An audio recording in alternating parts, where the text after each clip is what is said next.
মালদায় তৃণমূল নেতা খুন হয়েছেন একেবারে বৃহস্পতিবার সকাল 10:30টায়, অর্থাৎ আর কিছুক্ষণের মধ্যেই 48 ঘন্টা কিন্তু পেরিয়ে যাবে, কিন্তু এখনো পর্যন্ত এটাই জানা গেল না যে দাপুটে তৃণমূল নেতা খুন হলেন কেন, কে বা কারা সুপারি দিয়ে খুন করালো মালদা তৃণমূলের জেলা সহ সভাপতিকে।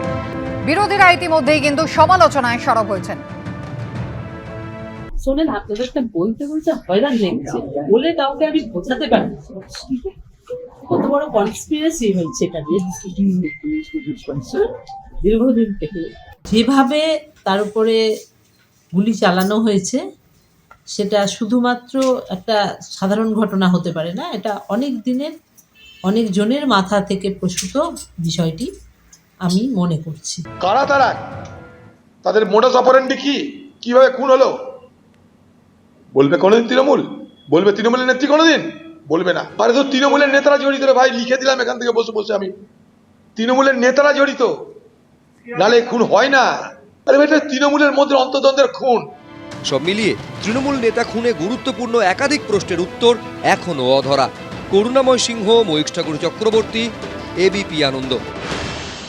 100% এটা গোষ্ঠীদ্বন্দ্বের বিষয়।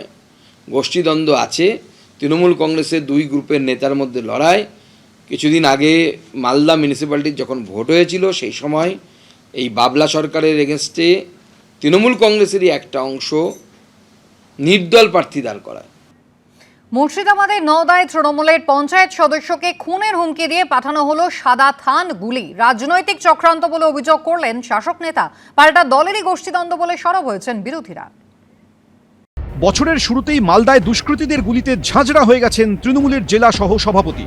তারপরই মুর্শিদাবাদের নওদায় তৃণমূলের পঞ্চায়েত সদস্যকে সাদা থান গুলি পাঠিয়ে দেওয়া হলো খুনের হুমকি। শুক্রবার সকালে বাড়ির সামনে একটি ব্যাগ পড়ে থাকতে দেখেন তৃণমূল পরিচালিত নওদার মধুপুর পঞ্চায়েতের সদস্য মনিরুল শেখ। ব্যাগ খুলতেই সেখান থেকে বেরিয়ে আসে একের পর এক হুমকি পোস্টার। কোনোটায় গুলি করার ছবি, কোনোটায় লাল কালি দিয়ে কেটে দেওয়া হয়েছে তৃণমূল পঞ্চায়েত সদস্যর ছবি, সঙ্গে সাদা চাদর, গুলির খোল, ধূপ, গোলাপ জল, যা সাধারণত শেষকৃত্যে ব্যবহার হয়। যেহেতু রাজনৈতিক প্রতিহিংসায় চলছে, এটা রাজনৈতিক হিংসায় হচ্ছে। আর এখানে তৃণমূলের গোষ্ঠীদ্বন্দ্ব নেই, তৃণমূল একটাই আছে, তৃণমূল আর কংগ্রেস আছে গঙ্গাধারীতে।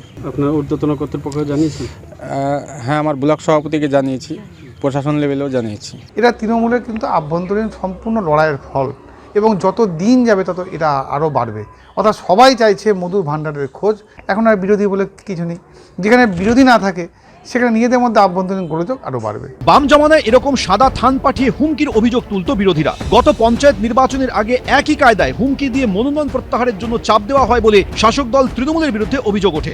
এবার তৃণমূলেরই পঞ্চায়েত সদস্যকে খুনের হুমকির নেপথ্যে কাদের হাত রয়েছে?